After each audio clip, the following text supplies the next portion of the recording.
Bueno, vamos a explicar este temita de biología molecular, cómo funciona el ADN, el ARN, la expresión genética. Bueno, empezando por el principio. Hoy día sabemos que la información genética, que son los genes, están en el ADN, pero, es decir, la información de cómo fabricar las proteínas. Pero saber eso no fue tan sencillo, ¿vale? Hubo pues una investigación bastante larga durante todo el siglo XX, y antes de que se conociera el ADN, incluso de que se supiera que existía, lo que sí que se sabía es que la molécula que llevara tanta información genética tenía que ser, primero, muy estable, porque si no la información genética se podría perder fácilmente. Debería ser capaz de replicarse, es decir, debería ser una molécula capaz de formar copias de sí misma con bastante facilidad para poder transmitirse de una célula a otra, y además, aunque fuera una molécula estable, tendría que ser a la vez lo suficientemente estable para guardar esa información tan valiosa, pero también tendría que poder sufrir algún cambio, es decir, no ser inmutable, ¿vale? Poder cambiar a lo largo del tiempo, de mucho tiempo, para que hubiera variedad y evolución. Porque si no hay cambios en el ADN, pues todos seguiríamos siendo pues, la primera bacteria que pobló este planeta, ¿vale? Pero que de la primera célula surgieran tantísima variedad de seres vivos, lo que hay hoy en día de biosfera, pues evidentemente eso no se explica si no hay evolución. Bueno, si eres cristiano, católico, creyente, lo explicas con la creación y el arca de Noé y esas cosas, pero si no, pues la variedad biológica se explica por los cambios genéticos. Bueno, pues al principio se pensó que eran las proteínas las que llevaban la información genética, porque claro, son proteínas muy abundantes en la célula y muy variadas, hay infinitos tipos de proteínas, ¿vale? Y como la información genética es tan grande, tan enorme, pues se pensaba que, bueno, tiene que estar sustentada en moléculas que también sean pues muy variadas, ¿vale? Pero, bueno, cuando se perfeccionó el microscopio, se descubrieron que había cromosomas en el núcleo de la célula cuando se iba a dividir y se comprobó que estaban formados por ADN y proteínas. Entonces, claro, se sabía que el núcleo era algo muy importante en la célula. Si se sacaba el núcleo, la célula moría. Por tanto, en el núcleo tenía que haber información genética que le dijera a la célula cómo funcionar, cómo fabricar sus proteínas y esas cosas. Y al estudiar el contenido nuclear, pues vieron que había estos dos tipos de moléculas diferentes. Entonces, los siguientes experimentos se centraron en ver cuál de los dos era el que se llevaba el título de portador de la información genética, ¿vale? Y el primer experimento fue el experimento de Griffith en 1928, ¿vale? Griffith era un bioquímico, bueno, sí, investigador, que estaba estudiando la bacteria que causaba la neumonía, el neumococo, ¿vale? Son bacterias esféricas, Streptococcus pneumoniae, que van en parejitas, ¿vale?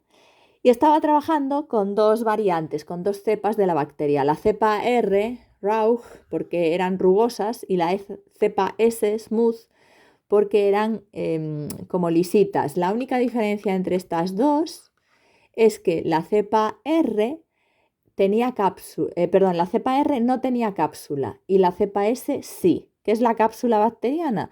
Es una capa externa que está por fuera de la pared celular bacteriana, que la pueden o no tener las bacterias. Todas las bacterias tienen membrana y pared, pero no todas tienen cápsula, ¿vale? La cápsula es lo que les hace una apariencia como más lisita, de ahí viene lo de smooth, suave, como que no era tan rugosa la superficie bacteriana, ¿vale? Bueno, por eso las llamaron así, cepa R y cepa S. Entonces, las bacterias de la cepa S, que sí que tienen la cápsula, están mejor protegidas y causan enfermedad. Las de la cepa R no tienen cápsula, entonces están bastante peor protegidas y no se multiplican, mueren con bastante más facilidad que las otras, por tanto no te van a causar la enfermedad, la pulmonía, la neumonía, ¿vale? Entonces, hizo experimentos con las dos cepas y ahí tenemos los experimentos, ¿vale? Cogió bacterias de la cepa S, que son virulentas, que causan la enfermedad, se las inyectó a un ratón y el ratón se muere de neumonía, ¿vale? Coge bacterias de la cepa R, vivas también, se las inyecta al ratón, pero estas no hacen nada. Entonces el ratón está tan feliz, ¿vale? Coge bacterias de la cepa S, la cepa chunga, las mata por calor, las calienta hasta cierta temperatura y mueren esas bacterias y se las inyecta muertas. Y al ratón, pues evidentemente no le pasa nada porque aunque eran bacterias malas, causantes de neumonía, están muertas, entonces no van a hacerle nada. Pero lo que le flipó bastante a Griffith fue que dice, bueno, pues vamos a hacer otra prueba así curiosa.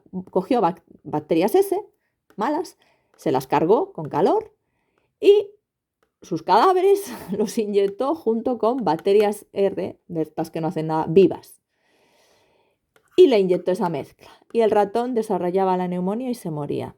Entonces dijo, ostras, ¿qué ha pasado aquí? Y cuando sacaba la sangre del ratón para analizarla, extraían de las muestras del ratón muerto bacterias S, pero vivas, de las malas, ¿vale?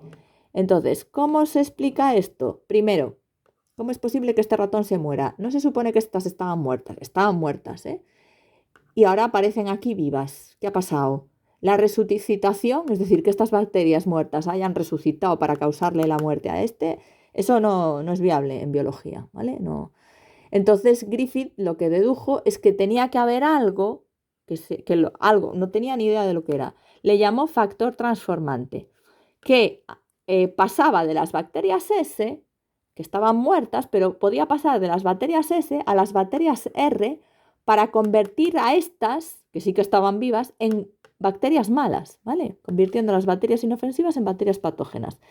Lo que no sabía Griffith era cuál era ese factor transformante. Entonces pensó, dice, bueno, tiene que ser algún componente de la bacteria muerta. Y entonces pues ya llamó a sus paisanos colaboradores, Avery McLeod y McCarthy, y les dijo, bueno, pues ahora os toca a vosotros aislar todos los componentes moleculares de esta bacteria y ver cuál es el que se carga al ratón, ¿vale? Ver cuál es el que realmente lleva la información para convertir a la otra bacteria en patógena.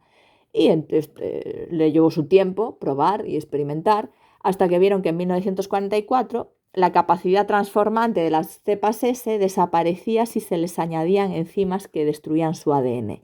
Es decir, si yo a estas les meto enzimas que cortan el ADN de estas bacterias muertas, estas no se convierten en malas.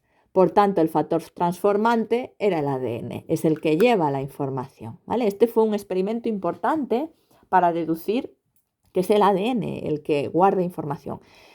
Pero el experimento definitivo fue uno muy mono, un experimento muy bonito, muy imaginativo, que es el de Hershey y Chase, un matrimonio, ¿vale? Trabajaron juntos, bioquímicos, creo que eran los dos, y dieron con la prueba irrefutable.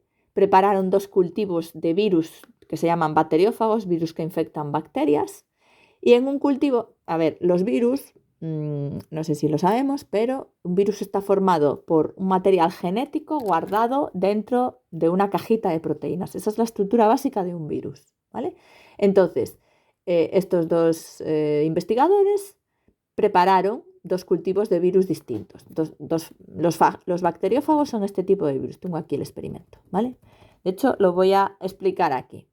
Entonces, una cepa de virus marcaron con azufre radiactivo las proteínas. El azufre puede formar parte de las proteínas, pero no de los ácidos nucleicos, ¿vale? Nunca vamos a encontrar azufre en un ácido nucleico, pero en proteínas sí. Hay un aminoácido que lleva cisteína y lleva azufre, ¿vale? Entonces cogieron azufre, creo que es un isótopo que es más pesado, no sé cuál, a ver, ¿dónde estaba aquí? A ver. Sí, azufre 35, ¿vale? Un isótopo más pesado que emite radiación, emite lucecita, se puede ver. Y por otro lado, en otro cultivo, cuando se marca, es decir, ¿qué quiere decir lo de marcar radiactivamente? Quiere decir que todas las proteínas de la cápside de este virus tienen el azufre radiactivo. Entonces se puede ver, emite destellitos. ¿de acuerdo? Es como si le hubiesen iluminado la cápsula de proteínas al virus, ¿de acuerdo? Eh, Sin embargo, en el otro cultivo del virus, o sea, cultivaron virus en que lo que estaba marcado no era el azufre, sino el fósforo, ¿vale? Otro isótopo, el fósforo, no sé, no sé cuál es. Bueno, está ahí puesto en los apuntes. Y el fósforo solamente lo vamos a encontrar en el ADN, no en las proteínas, ¿vale? Las proteínas de la cápside del virus no llevan fósforo, el ADN sí que lleva fósforo en los nucleótidos. Por tanto, estos virus lo que tenían iluminado cuando se veía, emitía radiación su ADN y en este emitía radiación la cápside. Y dejaron que los dos tipos de virus invadieran las células, infectaran a la bacteria, que es lo que hacen los virus. Y comprobaron que cuando son estos los que infectan a la bacteria, la radiación no aparece nunca dentro de la bacteria, porque claro, inyectan el ADN que no está marcado con un isótopo radiactivo. Sin embargo, este de aquí, estos tipos de virus que lo que tienen marcado es el ADN, sí que aparece la radiación dentro de la bacteria porque es lo que introducen, ¿vale? Entonces, eso, que lo pongo aquí, ¿vale? Los que llevaban el ADN marcado introducían el marcaje radiactivo en la bacteria. Los que llevaban la cápside marcada no introducían radiactividad en la bacteria. Por tanto, está claro que la molécula que entra en la bacteria para producir más virus es el ADN, es decir, es el ADN quien lleva la información para fabricar más virus, ¿vale? Eso fue el experimento definitivo. Y luego, posteriormente, la investigación sobre el ADN pues se puso muy de moda, porque claro, se sabía, vale, ya hemos averiguado que el ADN es el que lleva la información, pero ¿cómo es esa molécula? Y descubrir y aclarar la estructura de la doble hélice fue un trabajo bastante interesante, que al final fueron los afortunados Watson Crick. Se llevaron el premio Nobel junto con Wilkins en el año 53 por explicar y exponer su teoría de la doble hélice de ADN, que es cierta. Y bueno, luego está Rosalind Franklin, que era una cristalógrafa de rayos X muy buena, que fue bastante ninguneada, a la cual Wilkins le robó su trabajo. Una de las fotos que había tomado Franklin se la sacó sin su permiso, se la robó, se la enseñó a Watson y a Crick, que les acabó de despejar las dudas que tenían sobre su hélice. Bueno, esas cosillas que pasan con las investigaciones y con las mujeres en la ciencia, que, bueno, bastante ninguneadas fueron en general.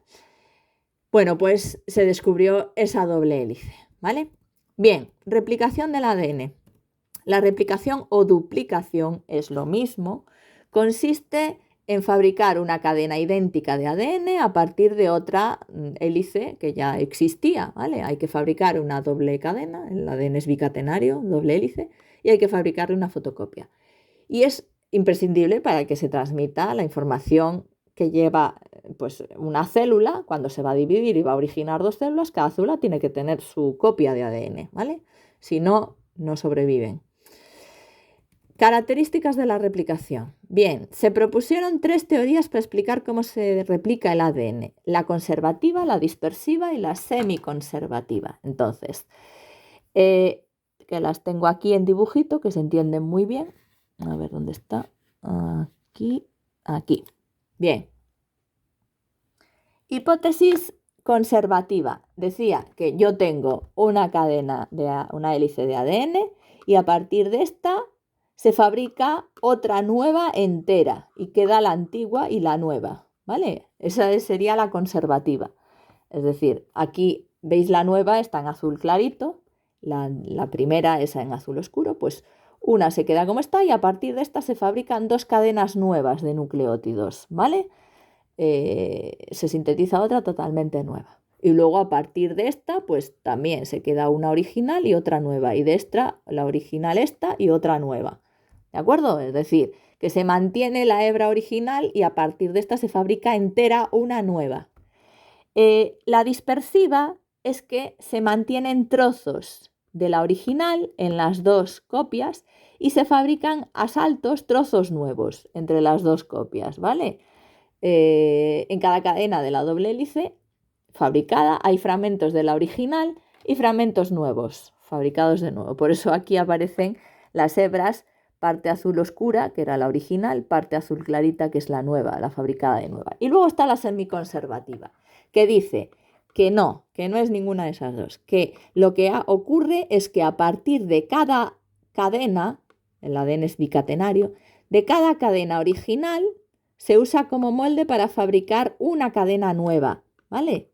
Por ejemplo, aquí vemos la cadena original azul oscuro y la nueva en azul clarito, ¿vale? Y aquí igual la otra cadena es la molde y se fabrica una nueva en azul clarito. Y esta, si se vuelve a dividir, otra vez de una molde que es azul oscura, se fabrica un azul clarito, y de la otra molde que es azul clarito, se fabrica la otra azul clarito, ¿vale? Esa sería la semiconservativa, porque pues se conserva la mitad de la cadena, ¿vale?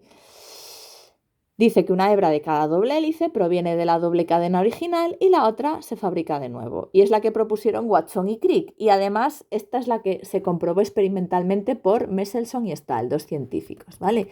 El experimento de Mendelssohn y Stahl también lo tengo aquí al final. Aquí, ¿vale?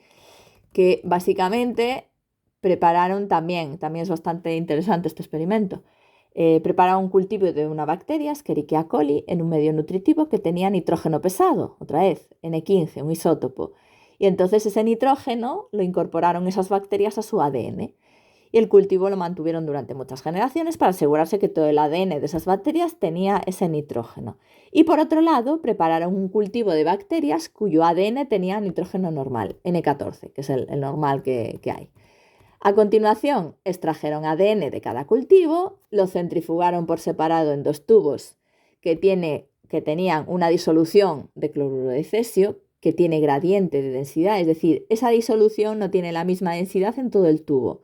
Hay más densidad en el fondo y a medida que subes por el tubo hay menos densidad de cloruro de cesio, ¿vale? Entonces, cuando metes el ADN pesado, cuando metes el ADN pesado en el tubo, ¿vale? El ADN pesado se queda más abajo en el tubo que el ADN más ligero, que se queda más arriba en el tubo, ¿vale? Porque es más ligerito, sube. Claro, este tiene nitrógeno 15 y este tiene nitrógeno 14, se queda más arriba en el tubo, ¿vale? Entonces, vale, el ADN con nitrógeno normal se sitúa en una zona más alta del tubo. Entonces, una vez hecho esto, dicen, vale, ahora vamos a coger las bacterias que estaban en el medio con nitrógeno 15 y las metieron en un cultivo con una plaquita de Petri o un tubo que tenía el nitrógeno normal, el nitrógeno ligero, durante el tiempo necesario para que pudieran dividirse, 20 minutos, ¿vale? Media hora. Al cabo de ese tiempo, extrajeron el ADN de esas bacterias, lo centrifugaron para meterlo en el tubo, ¿vale? ¿Vale? A ver dónde se colocaba, si abajo con el ADN pesado o más arriba con el ADN ligero. Y curiosamente, ese ADN de esas bacterias que se pasaron un tiempo con el nitrógeno 14 pues su ADN se colocó en la mitad, ni tan abajo ni tan arriba. Uy, madre no. Perdón, sí, se me ha ido. Vale, bueno, cosas del directo. A ver, entonces, estaba diciendo, es que le he dado una leche al móvil. Vale, bien. Estaba diciendo que una vez que esas bacterias, es que me emociono, me gusta tanto esto, esas bacterias que habían estado criándose en nitrógeno pesado, de repente las meten en un medio con nitrógeno normal y las dejan dividirse. Sacan ese ADN, lo aíslan y lo meten en el tubito para ver a qué altura se coloca ese ADN. Y se colocaron justo en la mitad. ¿Qué quiere decir eso? Que esas cadenas de ADN no son ni pesadas ni ligeras porque tienen una cadena pesada de las originales, pero una fabricada de nuevo en el medio de cultivo del nitrógeno 14, que es ligera. Y entonces por eso se queda en la mitad del tubo. ¿Vale? ¿De acuerdo? ¿Qué es lo que pone ahí? En la banda intermedia. Eso quería decir que el nuevo ADN replicado tenía una cadena pesada y otra normal. ¿Vale? Ese es el experimento de Mendelssohn y Stahl. Bueno, vale. Hay un montón de experimentos para probar tantas cosas. Por tanto, ¿cuál es la cierta? La hipótesis semiconservativa, evidentemente. Bueno, no sé este vídeo. Ah, vale, llevo 20 minutos. Voy a explicar las fases de la replicación y ya lo dejo porque si no, esto sale eterno. Pero bueno. Bueno, la replicación del ADN es un proceso complejo, requiere mucha exactitud, que se haga bien, porque no se pueden hacer copias mal. Fue estudiada en bacterias. Esta señorita bacteria, Escherichia coli, es uno de vive dentro de nuestro intestino, ¿vale? Forma parte de la flora bacteriana normal. A veces prolifera demasiado y puede causar alguna enfermedad oportunista, pero bueno. Y es muy usada en investigación biológica en este estilo, ¿vale? De hecho, un mogollón de estos estudios se utilizó esa bacteria, ¿vale?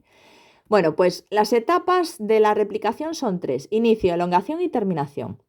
A ver, tanto la replicación del ADN o duplicación del ADN como la transcripción, como la traducción, tienen las tres etapas: inicio, elongación y terminación, ¿vale?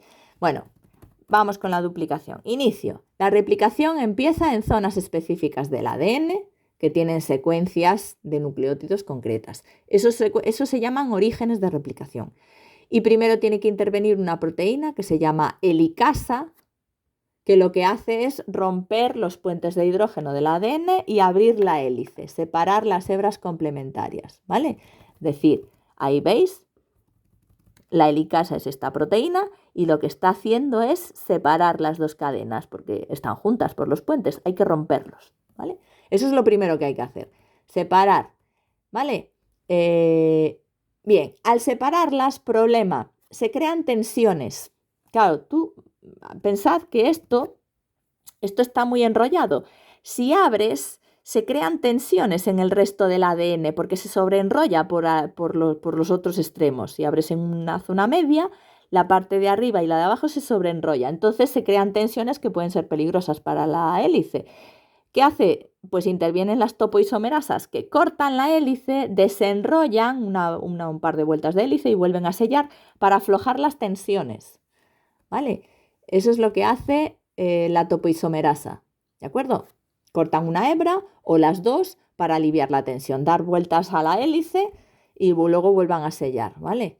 Gracias a la ligasa. La ligasa une cadenas.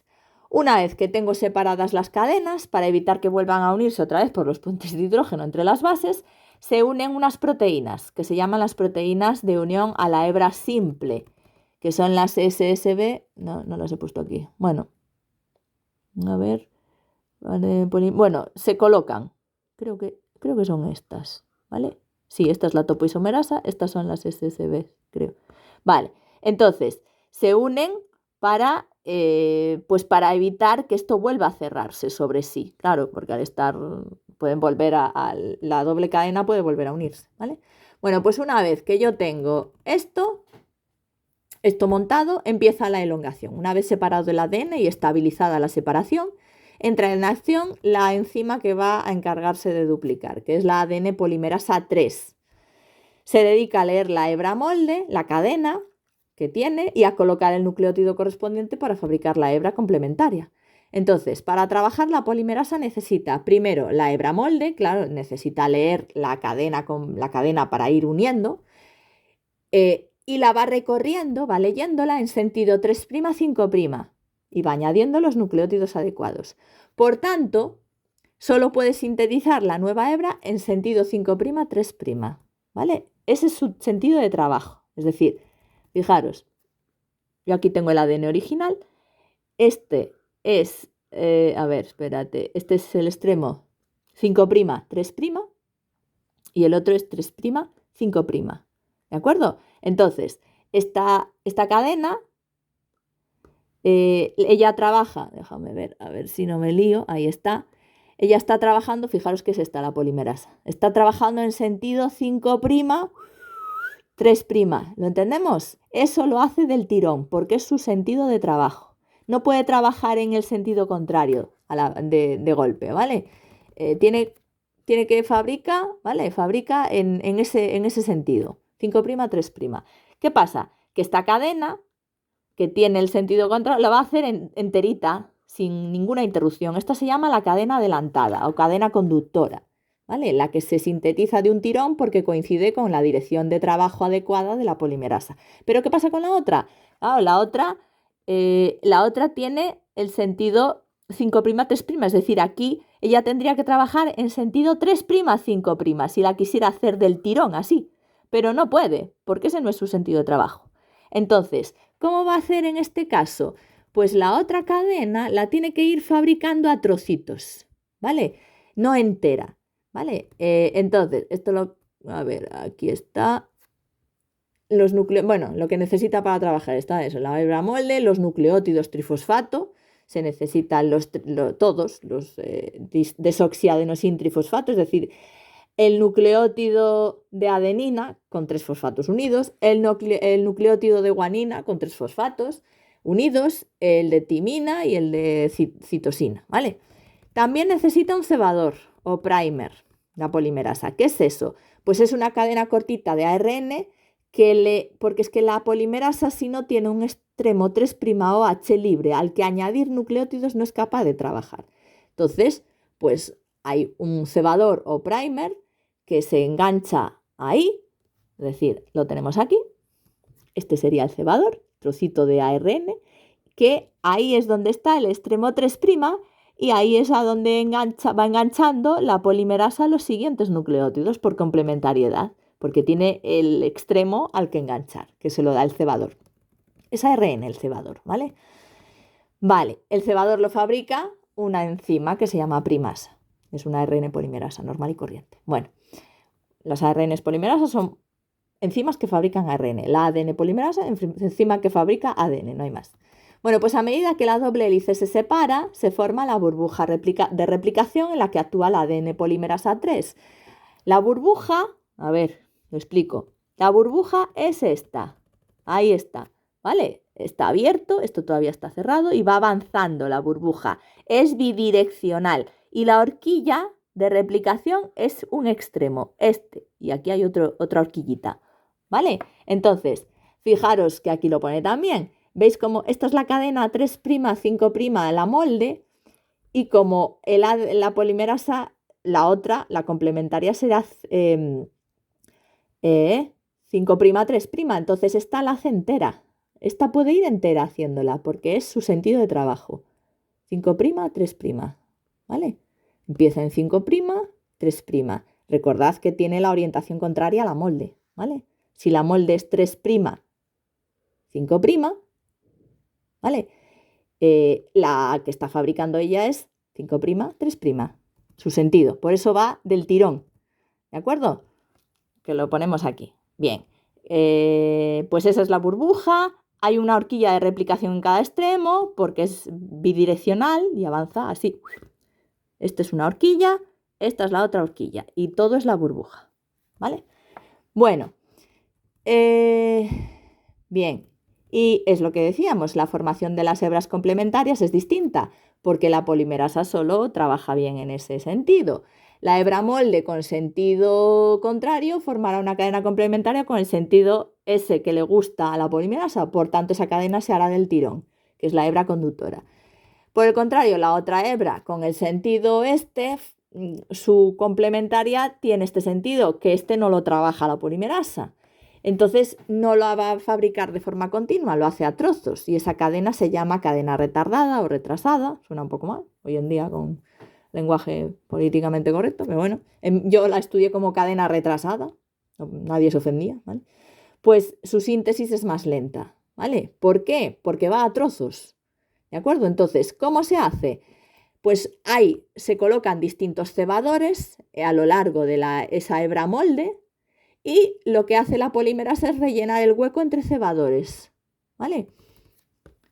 La primasa coloca un cebador a ciertos tramos de la hebra molde y luego la polimerasa se sitúa en su sentido de trabajo, 5', 3', y fabrica hasta que se encuentra con el siguiente cebador, ¿vale? Hay un cebador por cada fragmento que se llama fragmento de Okazaki porque el señor que los investigó creo que era o chino o japonés. Yo creo que japonés, Okazaki, ¿vale? Ahí están los fragmentos de Okazaki. ¿Vale? Bueno, a medida que... esto ya lo... Vale, exactamente. Bien. Esto sería cómo se vería... Bueno, es otra representación, ¿vale? Dibujitos de esto hay mucho. La polimerasa trabaja en forma de dímero, son como dos moléculas unidas, pegaditas, y forma algo parecido a esto, ¿vale? Esta la fabrica continua y esta la va fabricando a trozos. Una vez terminada la fabricación, actúa la ADN polimerasa 1, que elimina, es decir, esto sería la terminación, que no, he puesto aquí iniciación y elongación. Sí, pero no he puesto la terminación. Bueno, pues sería así. Cuando llega al final, actúa la polimerasa 1, que elimina los cebadores gracias a su actividad endonucleasa, es decir, quita fragmento, ¿vale? Lo quita y en su lugar lo rellena, porque claro, el cebador era ARN, no puede haber ARN ahí, pues quita esa parte y lo rellena con con ADN, con desoxirribonucleótidos, con nucleótidos de desoxirribosa, ¿vale? Y finalmente la ligasa une los fragmentos de Okazaki y se termina de hacer entera pues esa cadena que estaba a trocitos. Bueno, en procariotas, como Escherichia coli, el ADN es bastante menos largo que las eucariotas y está formado por una doble cadena circular, ¿vale? Súper enrollada, no está asociado a proteínas. La replicación, solamente hay un origen de replicación, solo hay 3 polimerasas de ADN distintas y la velocidad de replicación pues tarda poco el proceso. Pero ¿qué pasa? Que en las células eucariotas el ADN es larguísimo, ¿vale? Y no es circular, está en trozos lineales, ¿vale? Contados en fragmentos lineales bicatenarios y además está asociado a histonas y forma el collar de perlas y toda la gaita esta. Aquí la replicación necesita muchos orígenes de replicación, hay muchas burbujas de replicación en distintos tramos de las cadenas y hay hasta 5 polimerasas y tarda bastante más el proceso, ¿vale? Bastante más. Bien, corrección de errores. La polimerasa 3, esta que está fabricando el ADN complementario, no suele fallar, pero como la longitud del ADN es muy grande, a veces mete la gamba, puede cometer errores y mete el nucleótido que no corresponde, ¿vale? Por eso hay un sistema de corrección de errores en el que participan varias enzimas. Las endonucleasas que cortan el trozo o el nucleótido que está mal colocado, lo cortan de ahí. Las exonucleasas eliminan el fragmento erróneo, lo sacan para afuera y luego hay ADNs polimerasas, la 1 y la 2, tienen actividad exonucleasa. Bueno, en general son enzimas que lo que hacen es detectan lo que está mal, cortan y lo eliminan. El fragmento o a lo mejor es un nucleótido, son 2, son 3 o lo que sea. Y finalmente, cuando ya se ha eliminado el error, viene la polimerasa 3 para colocar realmente, rellenar el hueco y colocar los nucleótidos que van ahí de verdad, ¿vale? Y finalmente la ligasa une el fragmento que se ha reparado al resto de la cadena. Bueno, el sistema de corrección de errores evita que el ADN pues, se altere fácilmente, pero claro, no es perfecto tampoco. Puede haber cambios que pasen desapercibidos y entonces sí que tenemos una mutación, un cambio en la secuencia del ADN, ¿vale? Bueno, suficiente este vídeo. El siguiente, pues continuaremos con la transcripción.